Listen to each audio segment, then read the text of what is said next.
सो हमने बहुत ही बेसिक से स्टार्ट किया था research aptitude, just to understand what research is. Aptitude तो बाद की चीज़ है। Aptitude is the development of a mindset और a bent towards a particular thing, जैसे हमने टीचिंग एप्टीट्यूड किया था, ठीक है। So aptitude is your ability basically. तो ये एबिलिटी, आप जिस भी चीज़ की सीख रहे हो, you need to know the first term initially. So research के बारे में हमने कल थोड़ा सा समझा था कि रिसर्च होता क्या है, फिर हमने उसके एक्रोनिम को डिफाइन किया था ताकि हम उसका एसेंस समझ सके। हमने एक डेफिनेशन भी दी थी, ठीक है। And then we had talked about 5 fundamental research methods also, जिससे हमारा रिसर्च ओरिएंटेड अप्रोच समझ में आता है कि अगर हम कोई भी रिसर्च क्वेश्चन भी डेवलप कर रहे हैं तो हमारा वो थॉट कहाँ से आया है। It can be because of our experience, our intuition, could be through any authority figure, it could be through a logic that we apply, ठीक है। और and is usually through a scientific method, ठीक है। अब ये जो word deduction है, हम लोग ये अभी बाद में करेंगे डिटेल में, इंडक्शन एंड डिडक्शन के बारे में। We'll talk about the types of researches, तो उसमें इंडक्टिव एंड डिडक्टिव रिसर्चेस आती हैं, then we'll talk about it, ठीक है। ऑब्जेक्टिव्स हमने समझे थे कि रिसर्च करनी है तो क्यों करनी है, क्या पर्पस है रिसर्च करने का, that we have talked. Now let's further talk about various research terminologies that we use. अब अभी तक आप जो भी मास्टर्स लेवल पे थीसिस कर रहे हो या कर चुके हो, शायद ही आपने इतनी टर्मिनोलॉजीज का यूज़ किया होगा, ठीक है। Let me ask each one of you. Prateek, आपने रिसर्च कर ली है ऑलरेडी मास्टर्स में, है ना। So can you tell me what kind of research design it is, जो भी आपने स्टडी की है, क्या रिसर्च डिज़ाइन है उसका। ये मेरे को क्लियर नहीं है आपकी कैसे मुझे लाइक व्हाट क्या रिसर्च डिजाइन। हाँ, रिसर्च डिज़ाइन मतलब हमारे पास डिफरेंट पर्पस होते हैं रिसर्च करने का, कि मैं कोई चीज़ डिस्क्राइब कर रही हूँ या एक्सप्लोर कर रही हूँ या एक्सपेरिमेंट कर रही हूँ या ऑब्जर्व किया है या कोई केस स्टडी है। तो मुझे ये बताओ कि आपने जो स्टडी करी उसका क्या रिसर्च डिज़ाइन था। ये जो हमारे डिपार्टमेंट में थी वो 3 टाइप ऑफ रिसर्च डिजाइन से, एक था हम्म। एक्सपेरिमेंटल, हम्म। एक था डिजाइनिंग और एक सर्वे। ओके, मेरा जो था वो डिजाइनिंग वाले इसमें था। ठीक है। नंदिनी। मैम मेरा सर्वे था। सर्वे था, ओके। पूनम। दीदी अभी तो हमारा स्टार्ट ही हुआ, अभी तो टॉपिक वगैरह चल रहा है, अभी तो हमारा हुआ नहीं कुछ ओके, भी। टॉपिक फाइनलाइज नहीं हुआ। सुरभि, सेम विद नहीं यू। अभी तो यस दी। Okay okay, right. सो हम लोग जब भी रिसर्च की बात करते हैं, we use certain terminologies to define कि क्या रिसर्च पैराडाइम है, कि क्या रिसर्च का अप्रोच है, क्या मेथडोलॉजी मैंने यूज़ करी या क्या डिज़ाइन यूज़ किया, ठीक है। तो ऐसी टर्म्स को समझना पड़ता है before we put them down in our thesis और in any research paper, okay. So research paradigm क्या है, कोई भी अप्रोच जो आप यूज़ करते हो, ठीक है। It can include any philosophical assumption, it can include values and beliefs of a researcher, okay. तो रिसर्च पैराडाइम कैसे वर्क करते हैं, फर्स्ट इज फाउंडेशनल assumption, मतलब something is built on a belief system that is prevalent in the society, ठीक है, और उसी से हमें नॉलेज मिली हुई है, okay. That is the first thing. दूसरा हो सकता है guidance, provide direction for research, okay. अब मैंने कोई भी रिसर्च डिज़ाइन, रिसर्च पैराडाइम या रिसर्च अप्रोच बनाई, ठीक है, वो क्या करेगा, वो मुझे एक डायरेक्शन देगा कि मैंने उसी डायरेक्शन में अपनी रिसर्च कंडक्ट करनी है। फॉर एग्जाम्पल, मैं अपना रिसर्च पैराडाइम डिसाइड करती हूँ that it has to be scientific research and not observational, okay. तो मुझे ध्यान रखना है मैं हर स्टेप पे एक साइंस बेस्ड अप्रोच यूज़ कर रही हूँ। I know it would be a little difficult for you to understand this, but अभी हम लोग आगे करते जाएंगे ना, तो आपको थोड़ा थोड़ा क्लियर होता जाएगा कि साइंटिफिक रिसर्च और ऑब्जर्वेशनल क्या है, ठीक है। So I am stating this, so listen very carefully. हमारी साइंस और ऑब्जर्वेशन रिसर्च डिफरेंट होती है। साइंस में हम हर पॉइंट पे एक लॉजिक लगा रहे हैं, ठीक है। ऑब्जर्वेशनल रिसर्च में आप किसी चीज़ को ऑब्जर्व कर रहे हो, तो वहाँ पे आप लॉजिक नहीं लगा सकते, you are gaining information as it is, okay. तो अगर मैं डिसाइड करती हूँ मुझे साइंटिफिक रिसर्च करनी है, तो मैं उसमें एक्सपीरियंस या इमोशन का यूज़ नहीं कर सकती। I will use logic, that is science. Okay, अब रिसर्च पैराडाइम मुझे मेथडोलॉजी भी देगा, वो मुझे बताएगा कि मुझे क्या मेथड्स यूज करने हैं, मेरा टूल क्या होगा डाटा कलेक्शन का, फिर मैंने अपना सैम्पल कैसे डिसाइड करना है, और मैंने अपने एनालिसिस कैसे लगाने हैं। तो रिसर्च पैराडाइम एक बहुत ही ब्रॉड टर्म है जो मुझे एक अप्रोच भी बता रहा है और जो मुझे मेथडोलॉजी भी बता रहा है। ठीक है, अभी हम आगे अप्रोचेस की बात करेंगे कि वो पॉजिटिविज्म है या पोस्ट पॉजिटिविज्म है, दो ही अप्रोचेस हम यूज करते हैं। ठीक है, मेथडोलॉजी मीन्स कि आप क्या क्या चीज़ें यूज कर रहे हो रिसर्च कंडक्ट करने के लिए। जैसे अभी आपने किसी ने कहा सर्वे किया, तो Nandini what was your tool for data collection? Survey किया तो डाटा मैम कलेक्ट करने के लिए, क्वेश्चनियर। करेक्ट, सो आपने क्वेश्चनर यूज किया, सो वो मेरा मेथडोलॉजिकल टूल है। ठीक है, सो आपका रिसर्च पैराडाइम एक बहुत ही ब्रॉड टर्म है जिसके अंदर आप डिसाइड करते हो कि मैंने क्या तरीका यूज करना है और क्या मेथडोलॉजी लगानी है रिसर्च कंडक्ट करने के लिए। ठीक है, now the types of research paradigms: realism, constructivism, pragmatism. Realism क्या कह रहा है? This paradigm seeks to gather information from the external world or external sources. मतलब मुझे बाहर से जो information मिल रही है मैं उसको as it is gain कर रही हूँ, that is realism. Constructivism, there is no information that you are gaining from outside. सारा कुछ आपके personal experiences पे based होगा, that is constructivism. And pragmatism is a combination of both realism and constructivism. ठीक है, now again coming back to when you said I was doing a research based a survey based research, which means आपने data collect किया। अब आपने data collect अपने आप से नहीं किया, अपने एक्सपीरियंस से नहीं किया, आपने लोगों को अप्रोच किया, आपका कुछ सैम्पल था, आप उनके पास गए डाटा कलेक्ट करने के लिए। So you were completely dependent on the external sources to gather information. So what type of research paradigm did you use? It was the realism. Clear हुआ? Did you use this term in your entire thesis or your PhD or your master's work? बताओ, जिसने भी सर्वे based किया, did you use such a term?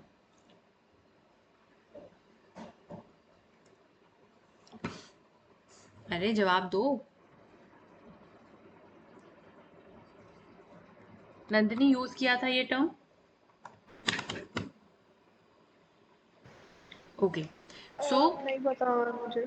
नहीं नहीं किया या नहीं किया, लिखी तो आपने ही नहीं किया होगी ना, मैम। नहीं किया। सो हमें रिसर्च पैराडाइम पता होना चाहिए। ठीक है, अभी your viva is yet to be done, है ना? So if an external comes and asks you what research paradigm did you use, it was realism. Okay, you can always add on, even if you have not written, you can still write it down if you have time, otherwise viva के लिए you can be ready. ठीक है, सो ये information आपके पास होनी चाहिए, right? ऐसे ही आपने कोई मान लो ऑब्जर्वेशनल रिसर्च की या आपने केस स्टडी किया जिसमें आपका पर्सनल एक्सपीरियंस भी काउंट हो रहा था कि आपने केस स्टडी करते दौरान ये ऑब्जर्व किया या ये महसूस किया, सो यहाँ पे आपका इंडिविजुअल एक्सपीरियंस भी काउंट हो रहा है, so it can be counted under constructivism. ठीक है, and any research which is using pragmatism, which means it is a combination where your individual experiences are also counted and you are dependent upon external sources also, that is a pragmatism paradigm. ठीक है, सो ये तीन तरीके के research paradigms होते हैं broadly, right? आगे चलते हैं। We have some simple terms before we get into approaches and methodology. So सबसे पहली सिंपल टर्म है हमारे पास epistemology. Epistemology is a branch of philosophy which is concerned with the study of knowledge. Study of knowledge means कि कोई भी new knowledge है उसको कैसे गेन करना है, कोई भी नॉलेज मुझे मिल रही है तो मैं उसको कैसे वैलिडेट करूँगी। वैलिडेट करना मतलब चेक करना कि वो इन्फॉर्मेशन करेक्ट है या नहीं है, वो नॉलेज कहाँ से ओरिजिनेट हुई, वो नॉलेज गेन करने का क्या स्कोप है। ठीक है, ये सारी चीज़ें जब हम पढ़ते हैं, that study or that branch is called epistemology. Okay, so this term was first used by Frederick Ferrier. He was a researcher जिसने epistemology को टर्म को पहले कॉइन किया था एंड देन फर्दर इस पे काम किया, ठीक है। So this is epistemology. Moving to next term, rationalism. अब हमने कहा कि हमें नॉलेज गेन करनी है, तो हमारे पास दो तरीके हैं नॉलेज गेन करने के, ठीक है। First way is rationalism. Rationalism means आप लॉजिक यूज कर रहे हो। It regards reason as the chief source and test of knowledge. आप नॉलेज कैसे गेन कर रहे हो? जब आप हर चीज, हर इंफॉर्मेशन को रीजन आउट कर पा रहे हो, ठीक है। You are giving logic in every answer, you have a reason before you conclude something. अब मुझे कोई आके कह दे कि this was my personal experience for a particular incident, okay, I can not gain that knowledge as it is. मुझे अपना दिमाग, अपना लॉजिक लगाना पड़ेगा, ठीक है। अब मेरे पास उस इंसिडेंट के होने के पीछे का अगर लॉजिक पता चल जाए तो मैं कह सकती हूँ मैंने रैशनलिज्म से नॉलेज गेन किया, ठीक है। लेकिन अगर मैंने सिर्फ एक्सपीरियंस को ही अपना फर्स्ट सोर्स ऑफ नॉलेज माना, दैट इज कॉल्ड एम्पेरिसिज्म, ठीक है। जहां पे भी वर्ड एम्पेरिकल आएगा दैट मीन्स एक्सपीरियंस। ये चीज़ मैंने उस दिन भी बताई थी आपको कि जब भी वर्ड एम्पेरिकल आएगा, because we'll be using it very oftenly now, so इसका मतलब है एक्सपीरियंस, ठीक है। So you see, first thing that is rationalism is very logical, scientific है। दूसरा है empiricism, that is experience based, so not so scientific, क्योंकि मेरा एक्सपीरियंस आपके एक्सपीरियंस से डिफर कर सकता है, ठीक है। सो जब भी मेरा first source of knowledge experience होगा उसको मैं बोलूँगी एम्पेरिसिज्म, कि मैंने नॉलेज गेन की तो कैसे की? मैंने एम्पेरिसिज्म से की, विच मीन्स एक्सपीरियंस से की, ठीक है। Now whenever we are working on empiricism, it is related to induction. You can for now remember it as it is, but हम लोग अभी आगे जाके इसके बारे में बात करेंगे, ठीक है। जहाँ पे भी empiricism से हम नॉलेज गेन करते हैं वहाँ पे इंडक्टिव रिसर्च होती है, या फिर आप कह सकते हो इंडक्शन मेथड से रिसर्च हो रही है। जब भी हम रैशनलिज्म पे रिलाय करते हैं to gain knowledge, our research is always deductive, ठीक है। सो रैशनलिज्म में डिडक्शन होगी, एम्पेरिसिज्म में इंडक्शन होगी, ओके। ये पॉइंट क्लियर हुआ यहाँ तक? ये दोनों टाइप्स क्लियर हैं?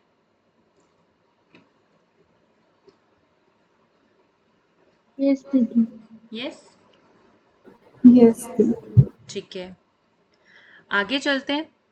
Next term is metaphysics. Metaphysics is whenever you are trying to deal with very abstract concepts जिनको आप एक प्रॉपर डेफिनेशन नहीं दे सकते। फॉर एग्जाम्पल मैं कह दूँ life, you cannot define life, okay. I say time, you cannot define time, or space, or identity of a person, or the knowledge, you cannot define these terms. आपको समझ में आता है कि टाइम क्या है, लाइफ क्या है, आइडेंटिटी क्या है, पर आप उनको एक प्रॉपर डेफिनेशन नहीं दे सकते। सो ऐसी टर्म्स या ऐसे कॉन्सेप्ट्स जो बहुत ही एब्स्ट्रैक्ट है, इनकी जो स्टडी होती है इसको हम बोलते हैं metaphysics, and they are always related to existence of a person, okay. अब कोई भी ऐसा क्वेश्चन है कि मैं एग्जिस्ट क्यों कर रही हूँ, where have I come from, मेरी क्या आइडेंटिटी है, besides my name, besides my age, besides my address, besides my parents' name, what is my identity as an individual? ऐसी चीज़ों को जब हम स्टडी करते हैं दिस इज कॉल्ड मेटाफिजिक्स, ठीक है। सो इस पे भी बहुत रिसर्चेस होती हैं, so and these are all philosophical researches, okay. So इसको हम, इस एरिया ऑफ स्टडी को हम बोलते हैं metaphysics. Why am I telling you these terms? There are two reasons for this. One is कि कई बार आपसे डायरेक्टली पूछ लेते हैं कि एपिस्टेमोलॉजी क्या है, and you will be given 4 options. Sometimes they give you any question और आपके ऑप्शंस में ये टर्म्स लिखी होती हैं, so before you answer you should know the meaning of these terms, okay. So metaphysics, epistemology, rationalism, empiricism, ये बहुत commonly use terms हैं। अब मेटाफिजिक्स की ही एक छोटी सी ब्रांच है ऑन्टोलॉजी, ठीक है। अब ऑन्टोलॉजी में, जैसे मेटाफिजिक्स में हम लोग बहुत सारे कॉन्सेप्ट्स पढ़ते हैं, ऑन्टोलॉजी में हम लोग मेन फोकस रखते हैं एग्जिस्टेंस पे, कि मैं एग्जिस्ट क्यों कर रही हूँ, ठीक है। मेरी एग्जिस्टेंस कहाँ से ओरिजिनेट हुई, ऐसी चीज़ों को हम ontology का फील्ड बोलते हैं. So this is also a sub part of metaphysics only. Next is axiology. Axiology is the branch of philosophy again which deals with values, ethics and aesthetics and answering questions like what is wrong, what is right.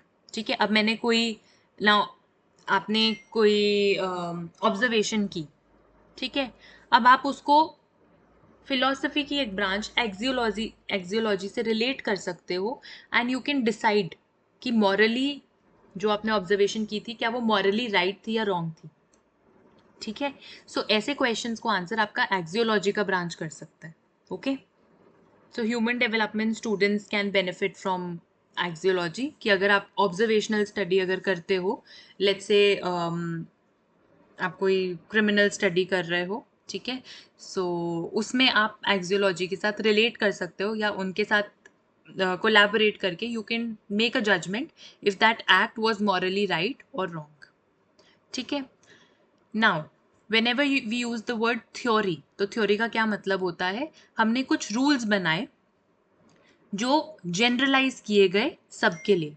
ठीक है, हमने उस दिन भी एक term use की generalisation. Generalisation का क्या मतलब था कि जब भी मैं कोई रिजल्ट निकाल रही हूँ, it is applicable to the entire population. It should not be like कि मैंने कोई रिसर्च की, मैंने मान लो 500 लोगों का सैंपल लेकर उन पे रिसर्च करी. ठीक है, सो इन दैट केस ऐसा नहीं होना चाहिए कि मैंने जो भी आउटकम निकाला वो सिर्फ उन्हीं 500 लोगों के लिए एप्लीकेबल था. I have to make sure that my results are generalizable to the entire population of that sample. For example, my sample was adolescent children. So adolescent जो 500 बच्चे लिए मैंने उन्हीं पे नहीं एप्लीकेबल होना चाहिए. It should be applicable to the entire adolescent community. ठीक है, so theory is something that can be tested and there are certain rules that are being generalized for the entire population. I hope you understand the difference between a sample and a population. Any of you can just define it for me? कोई proper definition नहीं, एक layman term में भी बोलोगे तो भी चलेगा. दी sample is a part of population, मतलब पॉपुलेशन होती है कि पूरा हम जब सारा कुछ कवर कर लेते हैं. फॉर एग्जाम्पल जैसे हमने एक क्लास है ऑफ 100 स्टूडेंट्स और हमने उनमें कुछ सर्वे करना है एक कोई रैंडम वाला मेथड यूज करके, तो उसमें जो 100 स्टूडेंट्स है वो पॉपुलेशन होंगे. जो हम 2-3 लोगों को चूज करेंगे उसमें से वो होगा sample. Correct, right. So population is a bigger term, हमारा उसमें लार्जर कम्युनिटी आती है. ठीक है, अब उसी में से आप एक छोटा सेगमेंट उठाते हो जिस पे आप रिसर्च कंडक्ट करते हो, दैट इज अ सैंपल. ठीक है, सो ये क्लियर है यहाँ तक? यहाँ तक कोई प्रॉब्लम किसी को? नो, इंटरेस्टिंग लग रहा है, बोरिंग तो नहीं है, डिफिकल्ट तो नहीं है? अभी तक तो नहीं है. अभी तक नहीं है, परफेक्ट. आगे भी नहीं लगेगा, ध्यान से समझते जाओगे and keep relating it with your whatever research papers you have studied or any research that you've already conducted, उसके साथ relate करते जाओगे, so you'll find it interesting. ठीक है, next term is Verstehen. Verstehen term Max Weber ने दी थी हमें and इसका बहुत simple meaning है, is to empathize. Okay, अब हम लोग you know the difference between sympathize and empathize? What is the Yes. difference? बताओ, difference बताओ. Sympathy is simply when we feel bad for someone, whereas empathy is when we put ourselves in their position. Correct. So sympathy is to feel बेचारा for someone, pity किसी के लिए feel करना. Empathize is कि आप उनके नज़रिए से देख पा रहे हो. So ऐसी भी कुछ researches होती है जहाँ पे आपको systematically empathize करना होता है. ठीक है, for example, you are conducting a research under the category of juvenile justice जहाँ पे आप बच्चों के साथ इंटरैक्ट कर रहे हो, तो आपको वहाँ पे सिस्टमैटिकली एम्पैथाइज करने के लिए पहले ट्रेन किया जाता है कि आप उनके नज़रिए से बात समझो. बट सिस्टमैटिकली करने का क्या मतलब होता है कि you will have to follow certain steps. ठीक है, आप सीधा जाके उनके लिए बेचारा नहीं फील कर सकते हैं, सीधा जाके आप उनको बोल नहीं सकते कि आप हाँ भाई आप तो सही हो, आपने जो किया वो करेक्ट है, ठीक है। So in that case you have to systematically empathise with them, see their view point and identify causes और outcomes of any research whatever you are conducting, जो भी ऑब्जेक्टिव है आपकी रिसर्च का, ठीक है। सो दैट इज वर्स्टेहेन, ये term दी थी मैक्स वेबर ने, he is a sociologist, okay. Now we were talking about research approaches. Research approach क्या है? रिसर्च पैराडाइम का ही एक सेगमेंट है, वो हमें बताता है कि आपने अपनी रिसर्च किस डायरेक्शन में लेकर जानी है, ठीक है। सो हमारे पास ब्रॉडली 2 रिसर्च अप्रोचेस होती हैं, one is positivism, the other one is post positivism, ठीक है। पॉजिटिविज्म क्या होती है? एक ऐसी साइंटिफिक रिसर्च अप्रोच जिसमें I'll keep on ticking the words जो मैं यूज कर रही हूँ and I'm explaining them to you, ठीक है। साइंटिफिक है, साइंटिफिक मतलब आप इसमें कुछ लॉजिक यूज कर रहे हो, ठीक है। It is not based on any experience, it is not based on observation, but it is based on a reason, a logic, ठीक है। Then it is objective. Objective का क्या मतलब हुआ?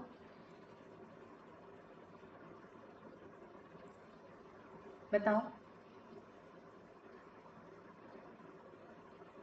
ऑब्जेक्टिव और सब्जेक्टिव में क्या डिफरेंस होता है?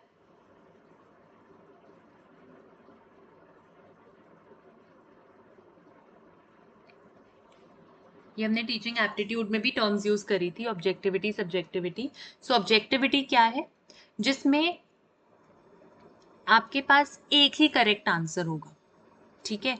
You can not have different view points. For example, जैसे आप यूजीसी का पेपर कंडक्ट जब आप अटेम्प्ट करते हो, you see objective type questions, so out of 4 options only 1 is going to be correct, there is no if and but, ठीक है। Subjectivity on the other hand is you can have multiple view points, you can have multiple perspectives, ठीक है। सो हमारी positivism research approach जो होती है, that is objective in nature, okay. Then there is certainty, यानी surety है, लिखते जाओ साथ साथ, ठीक है। Then it is quantitative in nature. What do you mean by the term quantitative?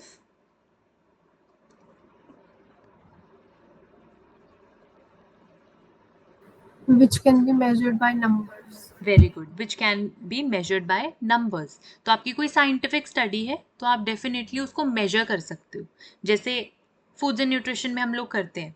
हम लोग अगर किसी का डाइटरी रिकॉल ले रहे हैं, हम पूछ रहे हैं आपने कितना खाना खाया, तो आप उन सब चीज़ों को मेजर कर सकते हो इन ग्राम्स, फिर उसकी जो वैल्यूज़ निकालोगे पर्टिकुलर यूनिट्स में, आप सब कुछ क्वांटिफाई कर सकते हो, ठीक है। So that is quantitative in nature.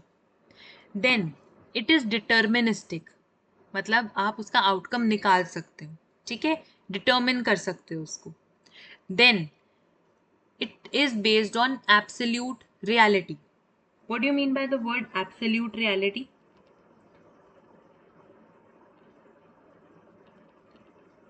Reality क्या होता है?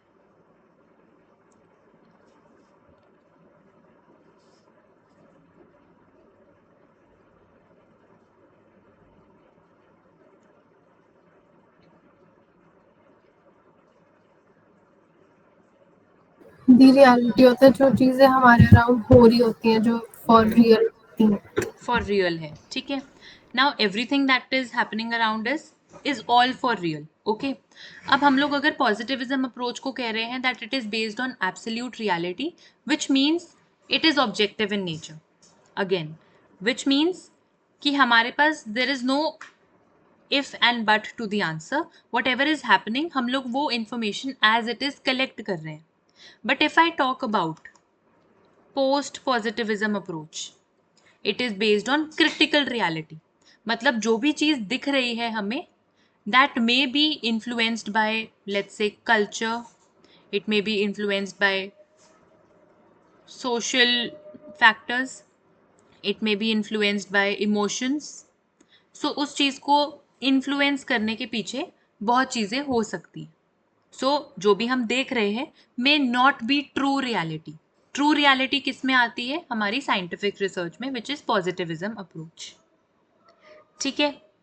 देन पॉजिटिविज्म में हमारे पास इंफॉर्मेशन आती है एक स्ट्रक्चर्ड मैनर में and in controlled conditions.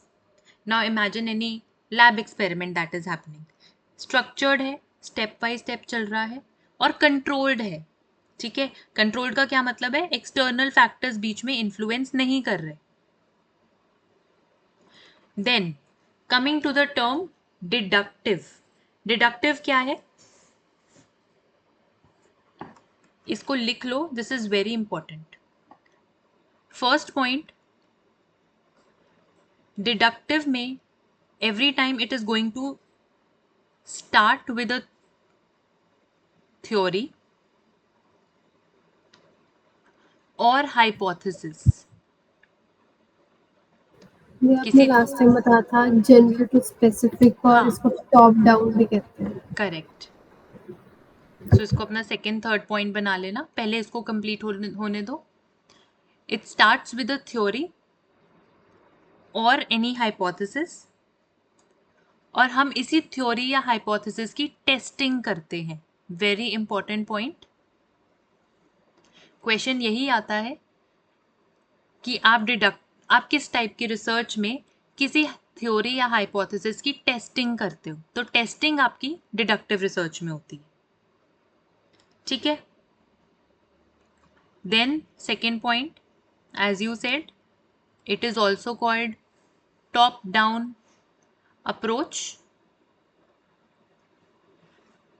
and it is also general to specific, also universal to particular. ये चारों पॉइंट्स आपके डिडक्टिव रीजनिंग के हैं या डिडक्टिव रिसर्च अप्रोच के हैं. जहाँ पे डिडक्टिव में आप क्या कर रहे हो? आपकी डिडक्टिव रिसर्च स्टार्ट ही किसी थ्योरी या हाइपोथेसिस की टेस्टिंग से होगी. और ये टेस्टिंग हम कैसे करते हैं? हमने थ्योरी को पढ़ा, हमने थ्योरी की हेल्प से कोई हाइपोथेसिस बनाई, हाइपोथेसिस की हेल्प से हमने कोई ऑब्जर्वेशन की या अपनी स्टडी कंडक्ट की, और उस थ्योरी को कंफर्म किया कि ये करेक्ट है या नहीं है. ठीक है.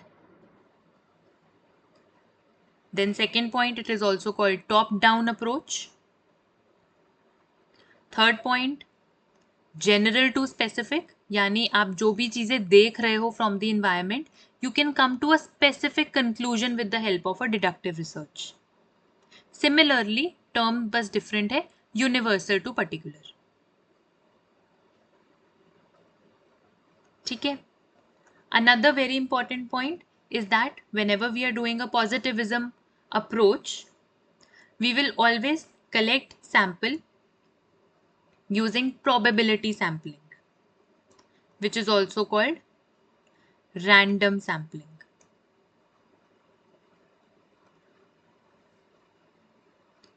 ठीक है. Sampling and its types we will be doing later on, but for now you can remember कि जब भी हमने पॉजिटिविज्म अप्रोच यूज करनी है, हम प्रोबेबिलिटी या रैंडम सैम्पलिंग का यूज करेंगे.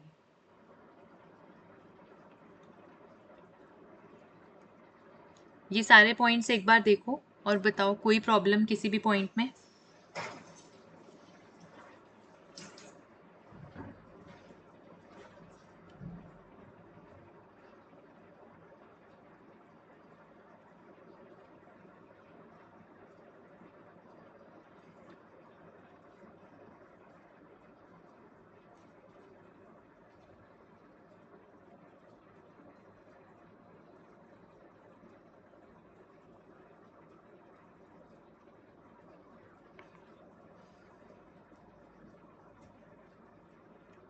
Surbhi, Poonam, Nandini, Prateek, any point that you feel is doubtful? Determinist दोबारा बता दो. डिटर्मिनिस्टिक मतलब हम उसको डिटर्मिन कर सकते हैं, हम कोई चीज़ फाइंड आउट कर सकते हैं. फॉर एग्जाम्पल साइंटिफिक स्टडी है, तो मैं चाह रही हूँ कि मैं प्लांट्स को वाटर कर रही हूँ और उसका इम्पैक्ट डिटर्मिन करूँ, ठीक है। सो मैं उसको क्वांटिफाई कर सकती हूँ, मेरे को वो चीज़ दिखेगी, मैं कोई आउटकम डिटर्मिन कर सकती हूँ। I can find out whatever I want to, that is deterministic.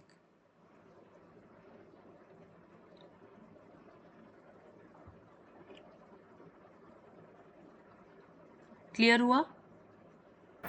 Yes. Yes. Poonam, any point which is doubtful? दीदी एक बार डिडक्टिव वाला बता दोगे प्लीज? हाँ, डिडक्टिव का क्या मतलब है? डिडक्ट करने का क्या मतलब होता है? नॉर्मल लेमैन लैंग्वेज में बताओ, कोई चीज डिडक्ट हो रही है तो उसका क्या मतलब है?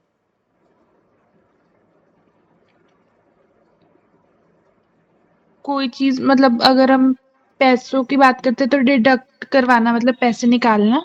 हाँ, मतलब समथिंग इज रिड्यूसिंग, माइनस करना कोई चीज, यही कह रहे हो? हाँ जी। एग्जैक्टली। सो डिडक्टिव भी यही चीज है। डिडक्टिव रीजनिंग में क्या हो रहा है, मैं यहाँ पे आपको ड्रॉ करके बता रही हूँ कि मेरे पास इंफॉर्मेशन बहुत सारी थी, मैंने उसको टेस्ट करके मैंने उसका फनल एक ऐसे छोटा सा बना दिया और एक मैं सिंगल कंक्लूजन पे आई, यानी my information was very huge, I tested and confirmed it. Okay, so मैंने पहली चीज़ अपनी थ्योरी टेस्ट की। दूसरा, ये फनल देखो, ये फनल की वजह से ही हम इसको टॉप डाउन अप्रोच बोल रहे हैं, क्योंकि वो ऊपर से नीचे आ रहे हैं। Top which is the highest area, और नीचे पॉइंट तक आते, which means that is a one point thing, specific. ठीक है, सो जनरल टू स्पेसिफिक और यूनिवर्सल टू पर्टिकुलर, एक सिंगल पॉइंट पे आना। समझ आया? यस दीदी। ठीक है, इसी का बिल्कुल ऑपोजिट होता है इंडक्टिव, तो अभी हम उसके बारे में बात करेंगे। बट डिडक्टिव मुझे बताओ, ऐसे विजुअल रिप्रेजेंटेशन से समझ में आया? हाँ जी दीदी। राइट। और बताओ कोई ऐसा पॉइंट, प्रतीक?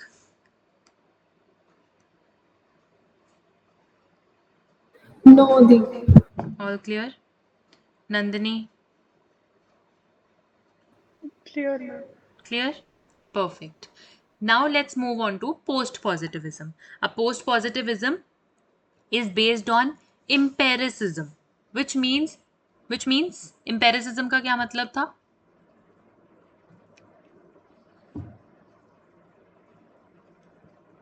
बताओ, हम जब भी वर्ड empirical यूज करते हैं उसका क्या मतलब होता है?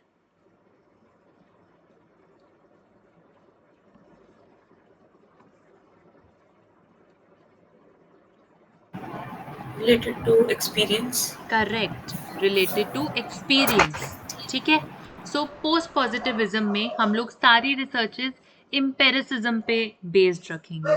ठीक है, whenever we are saying empiricism, experience है तो मतलब humans are involved, that is why we call it humanistic। हमारी positivism में स्टडी थी scientific, अब मैं यहाँ से रिलेट कर करके बता रही हूँ। ठीक है, पॉजिटिविज्म में थी साइंटिफिक, पोस्ट पॉजिटिविज्म में हो गई ह्यूमनिस्टिक। अब ह्यूमनिस्टिक है यानी वहां पे सब्जेक्टिविटी होगी। सब्जेक्टिविटी मतलब हर पर्सन का एक्सपीरियंस डिफरेंट होगा, we can have different view points, we can have different perspectives, this is subjectivity. ठीक है, अनलाइक पॉजिटिविज्म जहां पे ऑब्जेक्टिविटी थी, जहां पे हम कहते थे एक ही करेक्ट आंसर होगा। Okay, now it is based on probability. हमें पॉजिटिविज्म में पता था कि हमारे पास सर्टेनिटी है इन are responses. Okay, for example मैंने लैब में एक्सपेरिमेंट किया किसी ए वेरिएबल का impact on the second variable. ठीक है, तो मुझे जो भी आउटकम मिला, मैं 10 दिन बाद भी उसको टेस्ट करती हूँ, I may get the same answer. ठीक है, बट प्रोबेबिलिटी में ये चीज़ पॉसिबल नहीं हो पाती। Now you see humans are involved. अब मैंने किसी एक इंसिडेंट पे अग्रेसिव वे में एक्ट किया, मान लो वही सेम इंसिडेंट किसी और जगह में होता है, तो इट मे बी पॉसिबल कि मैं वो सेम इमोशन ना शो करूं। ठीक है, so it is always based on probability because humans are involved, there is subjectivity, it will keep on changing from one time to another. Then it is qualitative. Qualitative मतलब आप इसको major नहीं कर पाओगे। Unlike हमारी जो भी scientific studies थी, हम उस सबको मेजर कर पा रहे थे, लेकिन पोस्ट पॉजिटिविज्म में हमारे लिए उसको मेजर करना पॉसिबल नहीं हो पाता। ठीक है।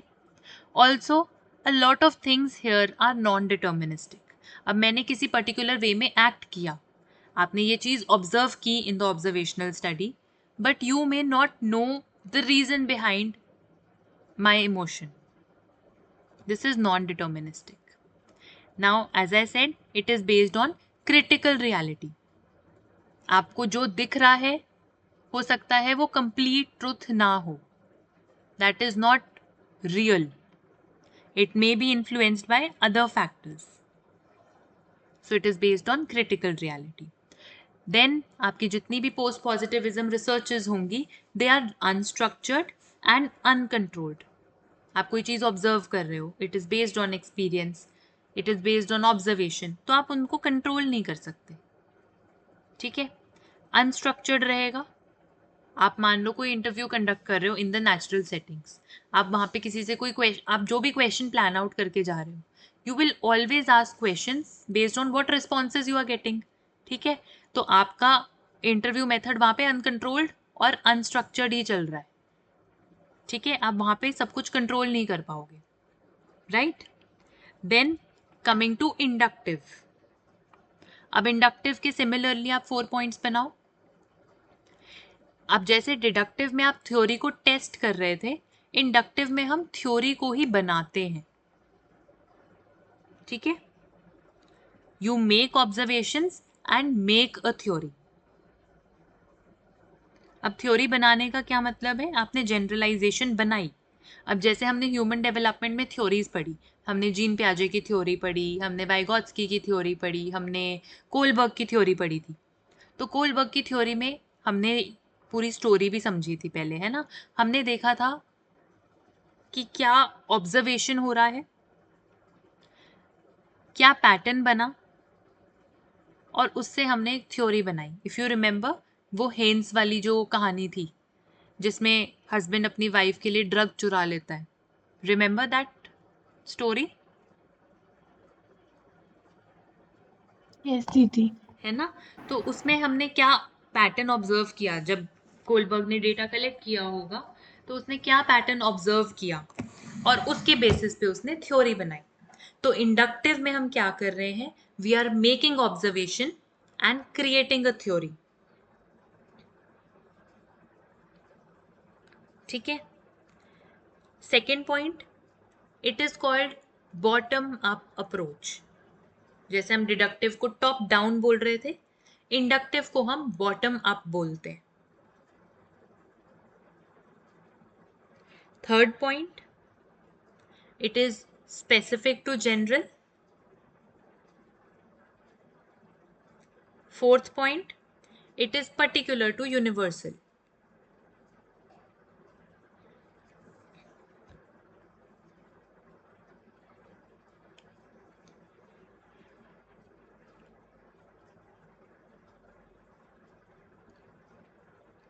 ठीक है. देन लास्ट पॉइंट, जैसे हम पॉजिटिविज्म में प्रोबेबिलिटी सैम्पलिंग कर रहे थे, पोस्ट पॉजिटिविज्म में हम लोग नॉन प्रोबेबिलिटी सैम्पलिंग करेंगे, which is non random sampling.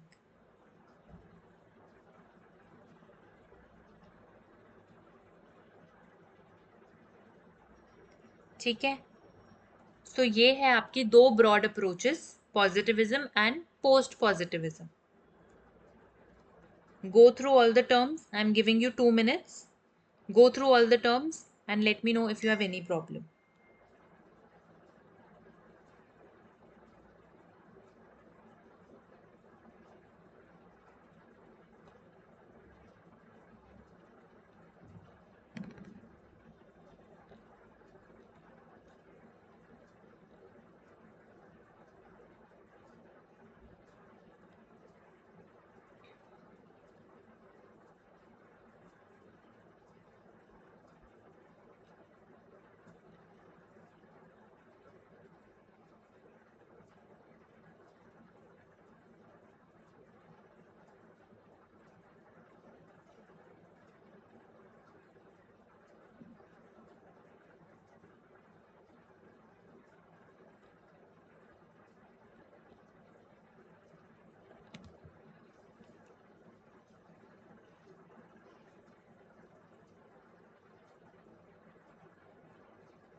Done? Any doubt?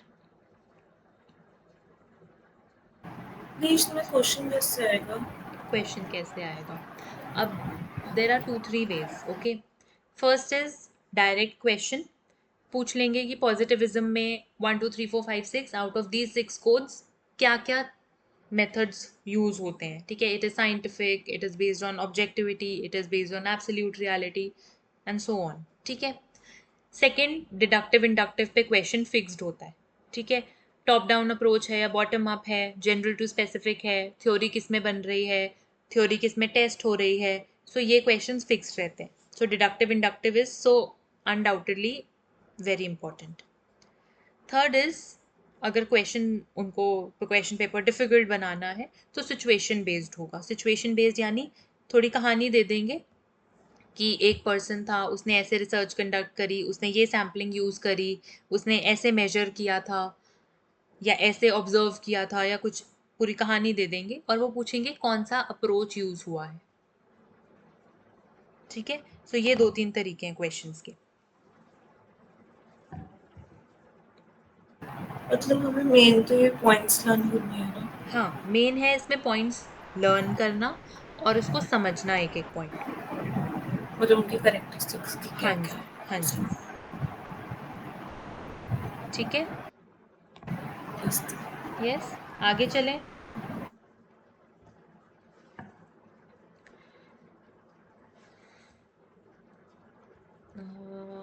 Okay, so let's stop here for today. Research aptitude में अभी इतना करते हैं. ठीक है, कल हम लोग करेंगे करेक्टरिस्टिक्स ऑफ रिसर्च से. ऑब्जेक्टिविटी क्या होती है, reliability, validity. I hope you must have heard of these terms. सुनी है?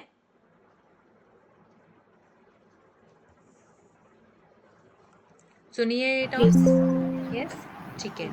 सो हर एक टर्म को हम लोग डिटेल में करेंगे, सारे करेक्टरिस्टिक्स को. So this is a bigger topic, तो कल आराम से स्टार्ट करते हैं. ठीक है. So we stop here for now for research aptitude.